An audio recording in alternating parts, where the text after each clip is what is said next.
بسم اللہ الرحمن الرحیم۔ آیت نمبر 87 جو ہم نے آج 11 رکوع میں پڑھی، وَلَقَدْ آتَيْنَا مُوسَى الْكِتَابَ، اور ہم نے البتہ موسیٰ علیہ السلام کو کتاب دی۔ اس آیت مبارکہ میں بنی اسرائیل کی تکبرانہ اور سرکشانہ جو حرکتیں ہیں اس کا ذکر کیا گیا ہے، اور فرمایا گیا ہے کہ اللہ تعالیٰ نے اس قوم کو موسیٰ علیہ السلام کے ذریعے زندگی گزارنے کا ایک مکمل دستور دیا تورات کی صورت میں،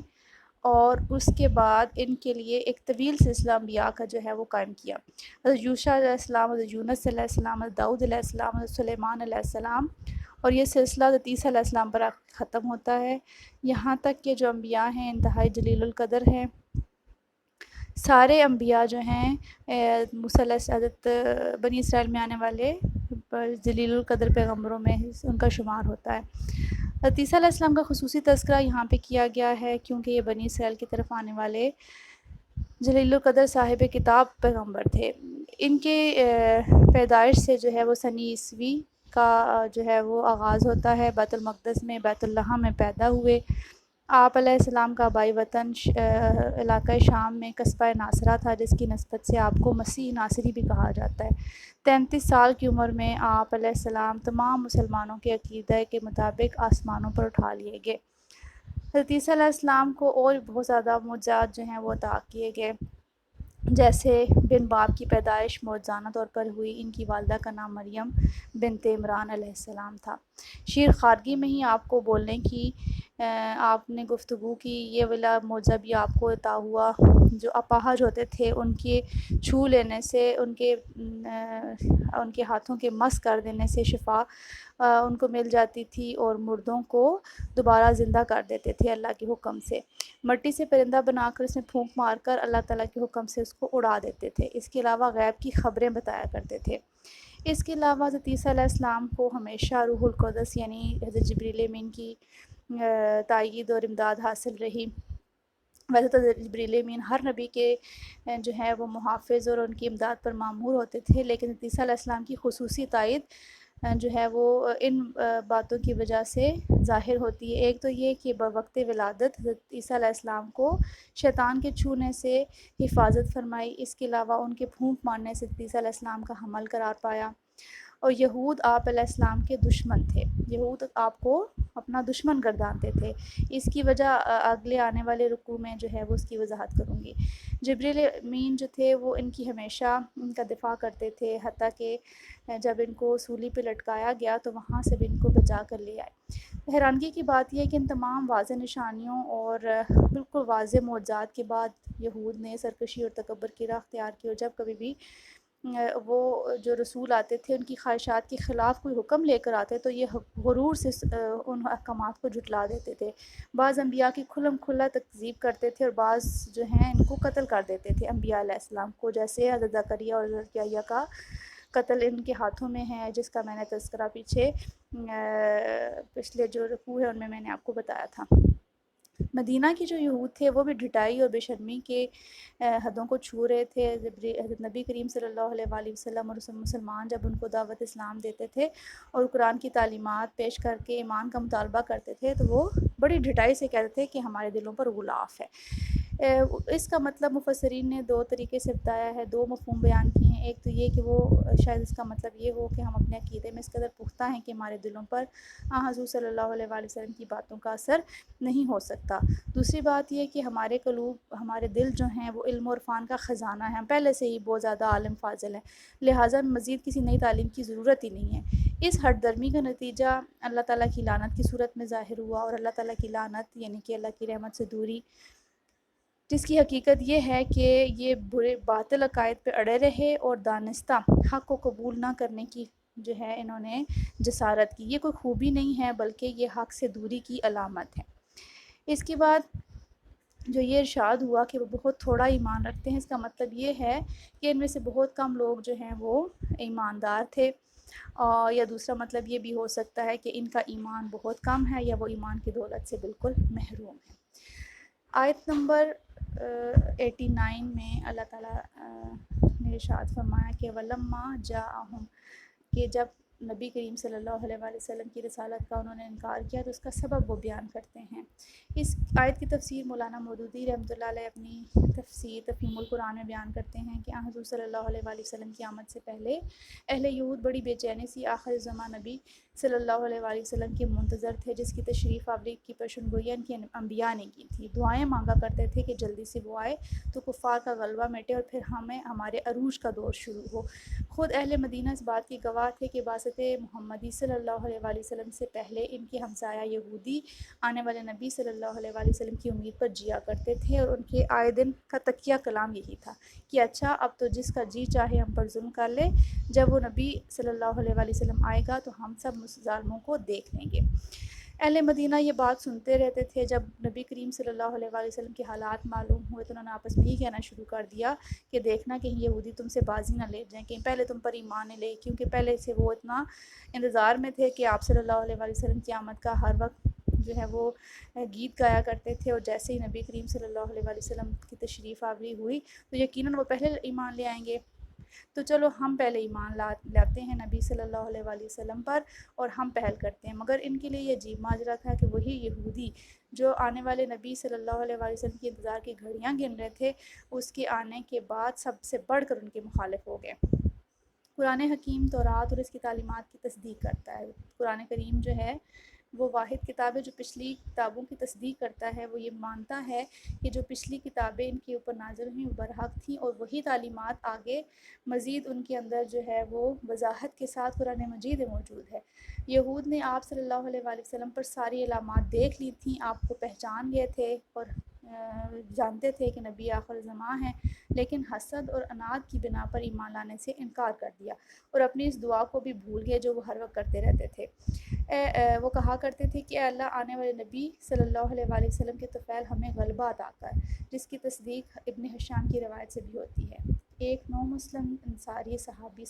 رضی اللہ تعالیٰ عنہ سے روایت ہے کہ وہ دور جاہلیت میں جب ہم یہود کو شکست دیتے تھے تو وہ کہا کرتے تھے کہ اچھا ٹھہر جا، عنقریب ایک نبی ظاہر ہونے والا ہے، ہم اس کے ساتھ مل کر تمہیں تباہ کر دیں گے۔ بس ایسے منکرین پر خدا کی مار اور لعنت پڑے کہ محض قومی اور نسبی تعصب کی بنا پر حق کا انکار کرتے ہیں اور غضب کے مستحق ہوتے ہیں۔ وہ غضب ان کے اوپر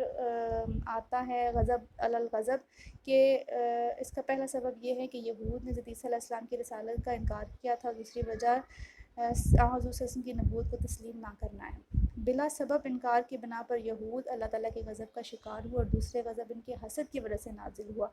یا غضب کا لفظ تاکید کے لیے دوبارہ استعمال کیا گیا ہے یہاں پر۔ یہود اسلام کی دعوت کے جواب میں کہتے تھے کہ ہم تو صرف وحی الہی پر ایمان رکھتے ہیں جو ہمارے نبی پر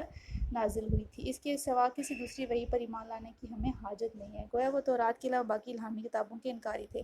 اس طرح وہ قرآن مجید کا بھی انکار کرتے تھے، حالانکہ یہ تورات کی تصدیق کرنے والی برحق کتاب تھی۔ خدا تعالیٰ نے یہود کے اس باطل عقیدے کی تردید اس طرح سے کی کہ اے محمد صلی اللہ علیہ وآلہ وسلم، آپ ان سے کہہ دیجئے کہ اگر وہ تورات پر ایمان رکھتے ہیں تو پھر انہوں نے انبیاء کا قتل کیوں کیا، حالانکہ تورات میں تو واضح حکم تھا کہ جو ہی تورات کو سچا کہنے والے آئے اس کی مدد کرنا اور اس پر ایمان لانا۔ یعنی کہ تورات کے اندر ان کو یہ کہا گیا تھا کہ جب تورات جو لے کے آنے والے ہیں، جو تمہاری طرف انبیاء آئیں گے، ان کی مدد کرنا اور ان کا انکار نہ کرنا، تو پھر اگر تم ایمان والے تھے اور تم صرف تورات کو مانتے ہو تو پھر تم انبیاء کے قتل کے مرتکب کیوں ہوئے؟ لہذا یہود کی کافرانہ روش محض ان کی ہٹ دھرمی اور ان کی ٹیڑھ پن کی وجہ سے، ان کی ٹیڑھی سوچ و وچار کی وجہ سے، اور ان کی جو عقل ہے جو ٹیڑھی تھی اس کی وجہ سے ہے۔ آیت نمبر 92 اور 93 میں یہود کے مزید جو جرم ہیں وہ گنوائے گئے۔ کہا گیا وَلَقَدْ جَاءَكُم مُوسَىٰ، اور کہ موسیٰ جب ان کے پاس لے کر آئے، وہ یہود کے باطل عقیدے کی تردید کی گئی ہے کہ وہ اپنے انبیاء پر خلوص دل سے ایمان لا چکے تھے۔ حضرت موسیٰ علیہ السلام کو روشن معجزات عطا کیے گئے تھے، مثلاً ان کا جو لاٹھی کا واقعہ تھا کہ جب انہوں نے لاٹھی اپنے زمین پر پھینکی تو وہ لاٹھی اژدہا بن کر باقی سارے سانپوں کو کھا گیا تھا۔ یہ جو فرعون کے دربار میں ایک واقعہ ہوا تھا۔ اس کے علاوہ آپ علیہ السلام نے اپنا ہاتھ جب اپنے بغل سے جو ہے وہ نکالا تھا تو وہ سورج سے بھی زیادہ اس کے اندر روشنی تھی۔ اس کے علاوہ دریا کو پھاڑنے والا واقعہ۔ لہٰذا جب حضرت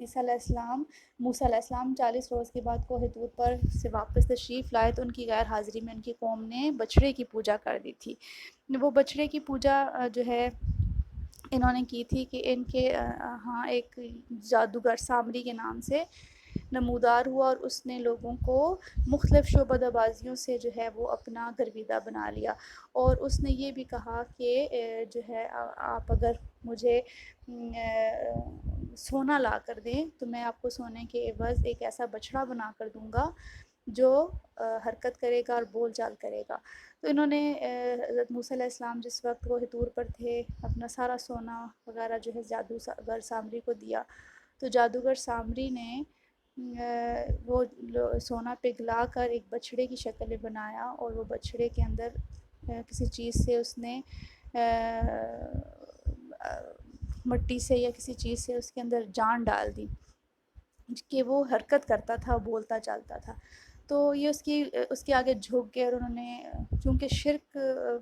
کے عادی بھی تھے، اس کے علاوہ اللہ تعالیٰ کے احکامات کی خلاف ورزی کرنا ان کی عادت بنی ہوئی تھی، لہٰذا وہ جیسے انہوں نے بچڑے کو بولتا چالتا دیکھا، ہلتا جلتا دیکھا، تو فوراً اس کے گرویدہ ہو گئے۔ یعنی اتنے واضح نشانیاں جو اللہ تعالیٰ بھیج رہا تھا اس کو انہوں نے نہیں مانا، بلکہ ایک جادوگر کی بات مان کر انہوں نے جو ہے وہ فوراً اس کی پوجا کر دی۔ تو یہاں سے بھی آپ اندازہ لگا سکتے ہیں کہ اس قدر بگڑی ہوئی قوم تھی۔ تو حضرت موسیٰ علیہ السلام کی غیر حاضری میں انہوں نے بچڑے کی پوجا کر دی، اور اس طرح سے انہوں نے واضح طور پر ظلم و شرک کا ارتکاب کیا تھا۔ حالانکہ حضرت موسیٰ علیہ السلام اس وقت ان کے درمیان نبی موجود تھے اور زندہ تھے، اور پھر آپ نبی کریم صلی اللہ علیہ وآلہ وسلم کا انکار کر رہے ہیں کہ ہمارے لیے تو حضرت موسیٰ علیہ السلام کی شریعت ہی کافی ہے، تو یہ چیزیں ان کی جو ہے وہ سمجھ میں سے باہر ہے۔ آیت نمبر 94 سے لے کر 96 تک کی تشریح دیکھیے کہ یہود کا دعویٰ تھا کہ وہ خدا کی چہیتی اور لاڈلی اور محبوب قوم ہے، اس کے سوا جنت میں کوئی دوسرا نہیں جائے گا۔ قرآن حکیم میں بھی فرماتا ہے کہ اگر وہ یقینی جنتی ہیں تو موت سے کیوں ڈرتے ہیں، زندگی کے اتنے حریص کیوں ہیں، انہیں تو زندگی کے بجائے موت کی تمنا کرنی چاہیے کہ وہ مر جائیں، تاکہ وہ جس جنت کا جس کے وہ ٹھیکیدار بنے ہوئے ہیں اس دنیا سے نجات پا کے، غموں کی دنیا سے نجات پا کر جنت کی نعمتوں میں چلے جائیں۔ تو قرآن کریم پیشن گوئی کرتا ہے کہ یہود کی زندگی جو ہے وہ برائیوں کا مجسمہ ہے، سرکشی اور ہٹ درمی سے عبارت ہے، وہ آخرت میں بھی اپنے اعمال قبیحہ کی وجہ سے اللہ تعالیٰ کے عذاب سے گرفتار ہوں گے، لہٰذا وہ ہرگز موت کی تمنا نہیں کریں گے، وہ کبھی مر کے بھی موت کی تمنا نہیں کر سکتے۔ آخرت اور موت کے تصور سے ان کی روح کام جاتی ہے، کیونکہ ان کو پتہ ہے کہ ہمارے اعمال ایسے نہیں ہیں کہ ہم اللہ تعالیٰ کے سامنے جائیں گے اور سرخرو ہوں گے۔ تو اللہ تعالیٰ نے مزید یہ فرمایا کہ یہود جینے کے مشرکین مکہ سے بھی زیادہ متمنی، اس حرص میں، اس لالچ میں انہوں نے مشرکین مکہ کو بھی بن پوچھے چھوڑ دیا۔ مشرکین اگر درازی عمر کے آرزو مند ہوں تو تعجب کی بات نہیں، کیونکہ ان کے لیے سب کچھ دنیا میں ہی ہے، زندگی بعد موت پر ان کا یقین ویسے ہی نہیں ہے، مگر یہود کا دنیا سے محبت کا جو ایک حب ہے وہ حد سے زیادہ تجاوز کر دیے۔ تو یہ یہودی اگر 1000 سال بھی عمر ان کو مل جائے تو یہ اس کی تمنا کریں گے، حالانکہ ان کو یہ سوچنا چاہیے کہ 1000 سال عمر بھی ان کو اگر مل جائے گی، جتنی زیادہ ان کی عمر ہوگی اتنے زیادہ ان کے گناہ ہوں گے دنیا کے اندر، تو یہ فانی دنیا کے عیش جو ہے وہ اس میں اگر ڈوبے رہیں گے تو عذاب الہی سے بہرحال پھر بھی طویل زندگی ان کو نہیں بچا سکتی، اور ایک نہ ایک دن تو آخرت کی سزا سے ضرور ان کو ہمکنار ہونا پڑے گا۔ تو جتنی مرضی ان کی عمر ہو جائے وہ اللہ کے عذاب سے نہ تو دور کر سکتی ہے وہ عمر، اور نہ ہی اللہ کے عذاب سے ان کو بچا سکتی ہے۔ تو اللہ تعالیٰ ان کے اعمال سے ہرگز غافل نہیں ہے، اور آخرت میں بھی وہ اپنے برے اعمال کی وجہ سے یقیناً